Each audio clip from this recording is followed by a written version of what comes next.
बिस्मिल्लाहिर्रहमानिर्रहीम। अस्सलाम वालेकुम। My name is Waqas Asghar.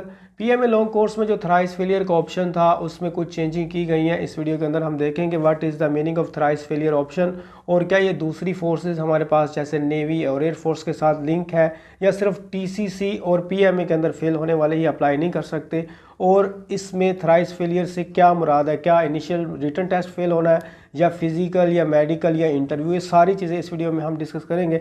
सबसे पहले आप किसी भी ऑफिशियल ब्राउज़र पर आ जाए, वहाँ पर लिखें ज्वाइन www.joinpakarmy.gov.pk और यहाँ पर ये मेरे पास पोर्टल ओपन है। इसमें जो आपकी ऑनलाइन रजिस्ट्रेशन का फॉर्म है उसमें स्टेप नंबर 1 है। आप थोड़ा सा स्क्रॉल डाउन करेंगे तो यहाँ पर आपको प्रीवियस कैंडिडेचर का जो एक ऑप्शन है वो नज़र आएगा। मैं अगर आपको ये थोड़ा सा जूम आउट करके दिखाऊं तो आपको ये क्लियरली जो है ना वो यहाँ पर नज़र आएगा। इसको आपने क्लिक करना और इसमें यहाँ पर ये सारी ऑप्शंस का क्या मतलब बनता है वो मैं आपको 1 बाय 1 यहाँ पर बता देता हूँ।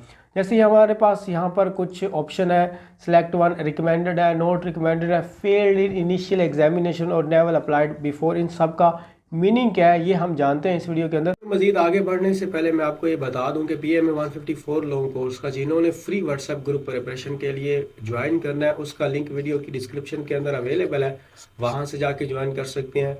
और हमारी जूम ऐप पर डेली लाइव क्लासेस होती हैं, पेड सेशन है, वर्बल, नॉन वर्बल और एकेडमिक का, इन सारों की तैयारी करवाई जाती है। साथ में पीडीएफ के नोट्स प्रोवाइड किए जाते हैं और आपके मॉक टेस्ट लिए जाते हैं। उसके अलावा फिजिकल, मेडिकल और इंटरव्यू और इवन के आईएसएसपी की गाइडलाइंस भी प्रोवाइड की जाती हैं।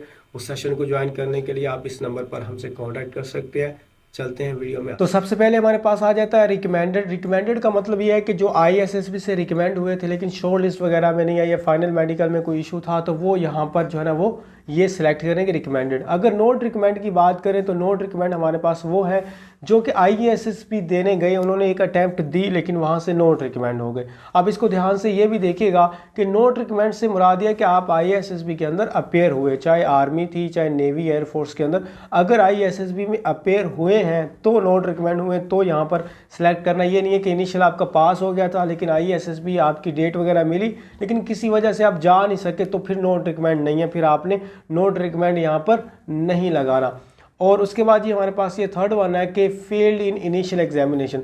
अब इससे मुराद क्या है ये आपने ध्यान में रखना। अगर आपने पीएमए के अंदर या टीसीसी के अंदर, टेक्निकल कैडेट कोर्स, इन दोनों के अंदर अगर पहले अप्लाई किया है तो आपने इसको टिक करना है। एयरफोर्स में किया है, नेवी में किया है, इसको छोड़ दें। एयरफोर्स और नेवी का यहाँ पर इस ऑप्शन से कोई लेना देना नहीं है। तो आपने अगर रिटन टेस्ट मिसाल के तौर पर वर्बल के अंदर फेल हुए तो भी आपने यहाँ पर टिक लगा देना है। अगर आप नॉन वर्बल और वर्बल वैसे इकट्ठा रिजल्ट आता है, इनके अंदर फेल हुए तो आपने क्या करना है, यहाँ पर यस लगा देना है।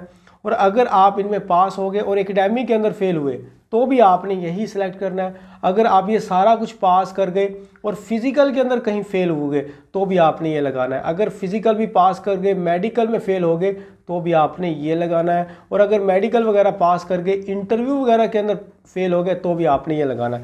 यानी कि ये जो आपका वर्बल, नॉन वर्बल और एकेडमिक 2 टेस्ट हो गए, आपका मेडिकल 3, फिजिकल 4 और इंटरव्यू 5, इन पांचों में से आप एक टेस्ट में भी फेल हो गए हो तो ये सिलेक्ट करना है कि पहले मैं इनिशियल एग्जामिनेशन में फ़ेल हुआ था।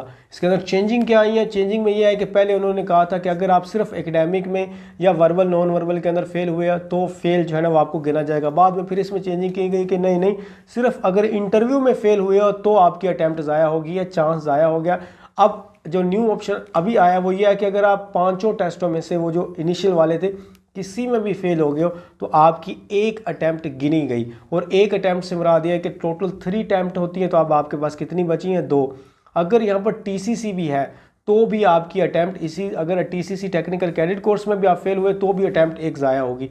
लेकिन एयरफोर्स के अंदर हुए या नेवी के अंदर हुए तो अटैम्प्ट ज़ाया नहीं होगी। अभी करंटली ये रूल है, बाद में नेक्स्ट ईयर या अगले बैच के अंदर अगर कुछ चेंजिंग आती है तो वो अगले बैच के लिए होगी, लेकिन अभी तक ये वाली चेंजिंग है। अभी नेवर अप्लाइड बिफोर से मुराद हुआ है वो जो फ्रेशर्स होते हैं, मतलब जिन्होंने अभी तक कहीं पर भी अप्लाई नहीं किया पीएमए या टीसीसी के अंदर, वो यहाँ पर नेवर अप्लाइड बिफोर में लगा देंगे। और एक चीज़ ये है कि चेंजिंग होती रहती हैं, इसलिए लेटेस्ट वीडियोस आप देखा करें क्योंकि पहले कुछ और रूल्स होते थे और हर बैच के अंदर कुछ ना कुछ चेंजिंग होती रहती है। अभी इस वक्त आर्मी का दूसरी फोर्सेस से कोई लेना देना नहीं है, मतलब जैसे एयरफोर्स है ना, एयरफोर्स वाले ये कहते हैं कि अगर आप पीएमए में भी 2-3 अटैम्प्ट दे सके, 3 अटैम्प्ट अगर पीएमए के दे दिए तो आप एयरफोर्स का टेस्ट नहीं दे सकते।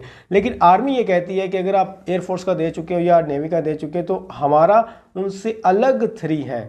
हर फोर्सेस के 3 नहीं है, सिर्फ आर्मी वाहिद है जिसके 3 हैं और अपने ही हैं पीएमए के। आप एयरफोर्स के दे चुके, नेवी के दे चुके, आर्मी से को इससे कोई लेना देना नहीं। लेकिन हाँ, अगर आपने आर्मी में 3 दे दिए या 2 दे दिए तो एयरफोर्स वो काउंट करेगी। ठीक है, तो अब आपके पास कितने चांसेस होते हैं, तो आर्मी के 3 और बाकी भी 3 ही है, लेकिन वो दूसरी फोर्सेस से भी मैच करते हैं। तो कोई बात है, कमेंट बॉक्स में पूछ सकते हैं। आई होप आपको ये थोड़ा सा समझ आ गया होगा। कन्फ्यूजन थी कैंडिडेट्स को, तो मैंने बता दी। लेटेस्ट चीज़ें हैं तो इसलिए मुझे बताना पड़ा। बहुत बहुत शुक्रिया जी, थैंक यू, अल्लाह हाफिज़।